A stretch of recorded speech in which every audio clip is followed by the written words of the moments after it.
Bonjour à tous et bienvenue sur Rare à l'écoute, le podcast dédié aux maladies rares.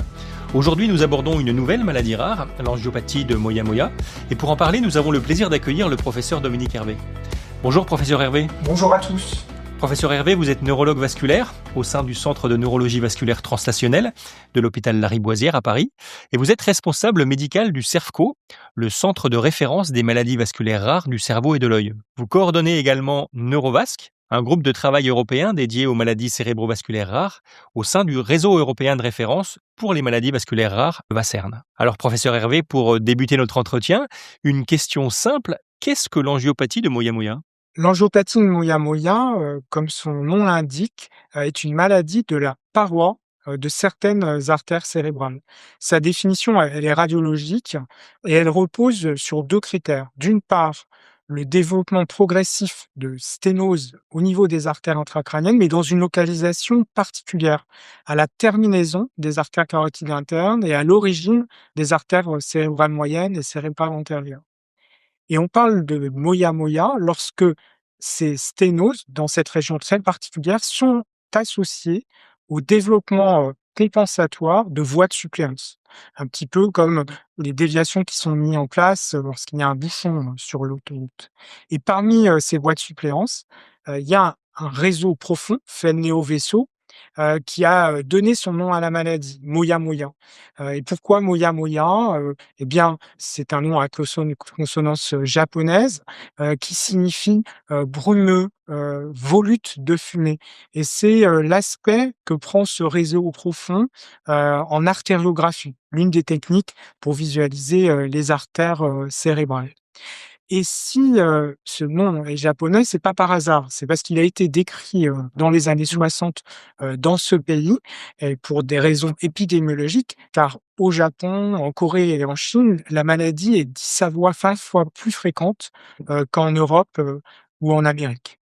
Et par ailleurs, c'est une maladie qui touche tous les âges. Il y a des formes pédiatriques qui sont en général plus sévères et plus rapidement évolutives, et des formes de l'adulte à expression variable, avec des formes très frustes, très lentement évolutives, parfois des patients qui sont asymptomatiques, et puis des formes plus graves et plus impactantes. Et concrètement, quelles sont les manifestations cliniques de cette angiopathie de Moyamoya ? Alors, la manifestation clinique qu'on redoute avant tout, c'est l'accident vasculaire cérébral, qui peut être soit ischémique, en raison la conséquence de ces rétrécissements artériels, ou soit hémorragique par rupture de l'une des voies de suppléance mises en place. Car ces voies de suppléance, elles sont caractérisées par un réseau de vaisseaux fins et fragiles à risque de rupture. L'autre point important, c'est que ces manifestations cérébrovasculaires, ischémiques, sont de mécanismes hémodynamiques plus que thrombotiques, et qu'on retrouve souvent des facteurs déclenchants hémodynamiques qui vont réduire la perfusion cérébrale et être à l'origine de ces manifestations. Ces facteurs déclenchants, ça peut être un essoufflement avec une hypoventilation qui va s'accompagner d'une vasoconstriction des artères cérébrales. En pratique, ça peut être un enfant qui souffle de façon répétée sur une soupe chaude. Ça, c'est un facteur qui est souvent retrouvé chez l'enfant japonais. Un enfant ou un adulte qui joue d'un instrument de musique et qui va entraîner une hypoventilation. Une activité physique accompagnée d'un essoufflement ou une déshydratation, par exemple. Les autres manifestations cliniques que l'on retrouve au cours de cette maladie, ce sont les difficultés cognitives. Alors, chez l'enfant, ça peut être relativement frustre et se manifester uniquement par un retard scolaire. Et chez l'adulte, par des difficultés attentionnelles, par exemple. Et enfin, l'une des autres manifestations très fréquentes de la maladie, sont les maux de tête. Et cette céphalée peut prendre plusieurs aspects, ça peut être des migraines ou des céphalées de tension. Dans tous les cas, il est difficile de faire la part des choses entre une céphalée primaire sans lien avec l'angiopathie de Moyamoya ou une céphalée en lien avec l'angiopathie. Et comment surviennent ces symptômes ? Quelle est la physiopathologie de cette maladie rare ? Alors, la physiopathologie de l'angiopathie Moyamoya, elle est encore mal connue. Cependant, on distingue deux cadres. D'une part, la maladie de Moyamoya, qui correspond à l'angiopathie Moyamoya telle qu'elle a été décrite, au Japon, et où l'atteinte des artères, intracrâniennes, est isolée. Il n'y a pas de manifestation, systémique, associée. On retrouve pas de facteurs, environnementaux particuliers, qui auraient pu la favoriser. Et dans cette population, est-asiatique où l'angiopathie est isolée, où on parle de maladie de Moyamoya, on a retrouvé un facteur, génétique, une prédisposition génétique liée à un variant, très précis au niveau d'un gène qui s'appelle, RNF, 213. Et cette, prédisposition génétique est expliquée, par un effet fondateur. Sur le plan génétique, cela correspond à la transmission de ce variant et c'est lié au faible métissage qu'on retrouve, au Japon pour des raisons, historiques. Alors cependant, ce variant de susceptibilité n'est pas, retrouvé chez tous, les patients et il est insuffisant pour expliquer à lui seul, la maladie. Il y a probablement d'autres facteurs associés et on ne les connaît pas, tous encore.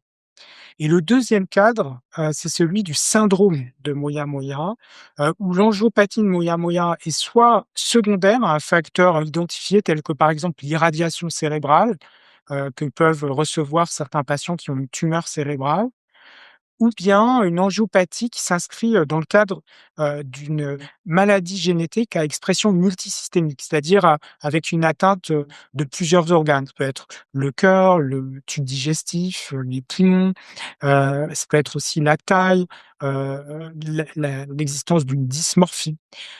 C'est pas pour vous donner un exemple, la neurofibromatose, de type, 1, qui, s'exprime entre autres par des manifestations cutanées, avec des taches, café au lait, peut s'accompagner, d'une angiopathie de Moyamoya et le diagnostic est génétique. Et pour ces patients, professeur Hervé, quels sont les enjeux de la prise en charge de l'angiopathie de Moyamoya? Bien, l'enjeu principal, c'est d'éviter l'errance diagnostique et pour cela, le diagnostic radiologique, de Moyamoya doit être, posé, le plus rapidement possible. En général, on le suspecte sur une IRM, et une ARM, cérébrale, soit fortuitement, soit à l'occasion, d'un AVC ou d'un AIT. Et on va confirmer le diagnostic par une imagerie vasculaire plus précise, telle qu'une artériographie. Et c'est sur cette artériographie qu'on va retrouver les critères, diagnostiques dont j'ai parlé, précédemment, les lésions sténosantes et les voies de suppléance associées. Et l'important à ce stade, c'est vraiment d'envoyer le patient dans un centre expert. Le CERFCO, est composé d'un centre de référence et d'un réseau de centres de compétences, qui ont, cette expertise autour du Moyamoya et les étapes ultérieures, ça va être rechercher des arguments en faveur d'une forme syndromique, réaliser une analyse génétique à la recherche des déterminants connus associés à l'angiopathie de Moyamoya et également, d'évaluer, des facteurs pronostiques de la maladie et en particulier, l'hémodynamique intracérébrale dont on sait que si, elle est altérée, on augmente le risque de survenue d'un AVC et donc cela nécessite pour cela une imagerie de perfusion, cérébrale. Et justement, ensuite, quelle prise en charge proposer aux patients concernés? Alors le préambule, c'est que malheureusement à l'heure actuelle, on n'a aucun traitement, qui permet, de ralentir, ou de guérir, la maladie. Cela étant dit, il y a un certain nombre de précautions qui peuvent être prises pour limiter le risque d'AVC, ischémique, ou hémorragique. Il s'agit avant tout d'une stratégie, médicale qui consiste à limiter le risque d'aggravation de l'hypoperfusion cérébrale, en étant extrêmement prudent, lors de l'introduction d'un traitement hypertenseur, en prévenant un anesthésiste en cas de chirurgie même mineure pour limiter le risque de variation tensionnelle importante, en prévenant les risques de déshydratation, en évitant l'utilisation de vasoconstricteurs et également en utilisant, l'aspirine, mais uniquement, s'il y a eu des manifestations ischémiques et s'il n'y a pas eu de manifestations, hémorragiques. Et chez une proportion de patients, très limitée, on va discuter au cas par cas dans un centre expert, car le niveau de preuve, est faible, une revascularisation, chirurgicale. Il y a plusieurs techniques, pour cela, mais l'objectif, c'est d'améliorer la perfusion cérébrale pour limiter le risque de complications, ou ischémiques ou hémorragiques et cette intervention chirurgicale, elle s'accompagne d'un risque d'environ 10 à 15 de complications cérébrovasculaires. Donc elle concerne au final un nombre limité, de patients. C'est très clair. Et ensuite, professeur Hervé, comment s'opère le suivi des patients touchés par cette maladie rare? Alors, il y a 2 situations, distinctes. Il y a celle, où on prend en charge le patient, où on vient de découvrir l'angiopathie, de Moya-Moya et là, pour toutes les raisons que je vous ai expliquées, il y a un nombre important d'examens, à envisager et donc les visites médicales vont être rapprochées. Et puis la deuxième situation, c'est celle où soit le bilan, est rassurant, et on va s'en limiter à un traitement médical, ou à celle où le bilan, montre un risque important de complications et dans ce cas-là, on va réaliser l'intervention chirurgicale. Mais au décours, une fois que la situation aura été, stabilisée, eh bien, dans tous les cas, le suivi va s'espacer et il va consister, uniquement en une évaluation, neurologique à la recherche de nouveaux symptômes évocateurs, d'AIT, ou d'AVC et en la réalisation d'une imagerie cérébrale qui va se limiter à une IRM du parenchyme cérébral et une ARM du polygone de Willis. Pour vous donner un ordre d'idée, la fréquence dans cette situation où l'angiopathie est stabilisée, c'est, une visite tous les 12 à 18 mois. Très bien. Alors, on arrive à la fin de notre entretien, professeur Hervé. Pour conclure sur une note d'avenir, quelles sont les perspectives de recherche pour cette angiopathie de Moya-Moya? Eh bien, le premier point, c'est, d'obtenir une meilleure connaissance, de l'histoire naturelle de la maladie, et des facteurs pronostiques de maladie pour mieux cibler, l'indication, opératoire et la réserver aux patients qui, à la fois, en ont le plus besoin, mais tout en ayant, le moindre risque, de complications, de cette chirurgie. Pour cela, on a besoin, d'études prospectives avec un suivi longitudinal, standardisé de cohortes, de patients, maladies rares. Et puis, le deuxième point et de ce point de vue, on peut être optimiste, c'est l'avancée de la génétique dans cette, affection avec une meilleure connaissance, des, cibles génétiques, qui ouvrent la voie à l'identification, de nouveaux traitements pour une prise en charge probablement médicale dans le futur. Un grand merci, professeur Hervé, de nous avoir fait mieux connaître cette maladie rare qu'est l'angiopathie de Moya-Moya.